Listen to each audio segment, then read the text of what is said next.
دا لاکډاون دی کرفیو دی پوه شوې پولیس لګیا دی HDC صاحب کوم انتظامیه ده دا ټول لګیا دي په زور باندې کلو کې تاسو ګدرینګ ما کوئ یو ځای ما کوئ اجتماع ما کوئ مکه باندې مدینه باندې دي خو څه پیدې دي که نه اوس موږ راغلي وو دلته تاسو پسې دې شاړې ته راوختلو خو د تاسو په نقصان و د پیدې سوچ کوو ته تاسو پیدا څه شي کېده نقصان به څه شي کېده دا په 144 دی تاسو خو ایجوکیټډ کسان یو تاسو را لګیا یو دلته هم کیل شروع کړی دی پوه شوې دوره خو تاسو نه دا توقعات تاسو کلو کې یو بل ته یایو چې دوه درې کسان ما کېنو دا داسې وایرس دي موږ تاسو ته هسپتالونه کلاو کړي دي موږ سره بیډونه نشته ډاکټران نشته خو علاج یې نشته د دې شي علاج د تا په خپل لاس کې دی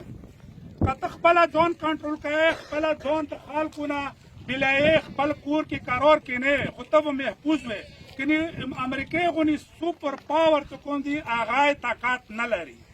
نو دا شی خبره دی چې څو پورې دا وایرس ختم نه شي کورمې کې تاسو ټولو ته موږ دا پروري خبره کوو تاسو د موږ وروڼه سهار سړی کور کې کښېنوئ نو تاسو یوه مهرباني وکړئ مخکې د شجاعان و بختي دلته محرران دي نو تاسو ملایانو ته وایو چې هغه سپیکر کې لنونه وکړي او د ماشومان بچي په خپل ځان راخلي کول نو قرار کړي کورونو کې د دوی تشتیالي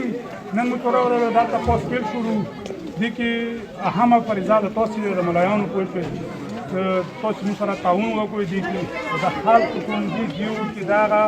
کوم مهم دی دا وچلوئ چې ټول خلک پوه شي ټول سره نږدې کېږي که څه دلته څلور کسان پاس وي نو که د شی راغله نه د سرکار سره علاج شته او نه وزیر اعظم سره علاج شته نه صدر سره شته نه ډاکټر سره شته د هر سړي علاج په خپل لاس کې دی که یو سړی خپل ځان پوه شي د خلکو نه ورې ساتي کور کې ساتي بهر ته نه وځي نو هغه سړی به بعد چې تاسو خپله کتابونه د علم یادېږي نو پیغمبر علیه السلام حدیث دی که وبا کله راشي نو مزاري غونې کې لکه مزاری وشي سړی ونه تښتي داسې به نه تښتي نو موږ نن بیا تا ته راغلو ریکویسټ کوو دلته کښېلو نن خو موږ پوه کړلو خو نن نه خپله که موږ څوک هم ولیدو که وړوکی هم ګیر کړه که کاټات دا په 144 دی کرپي دی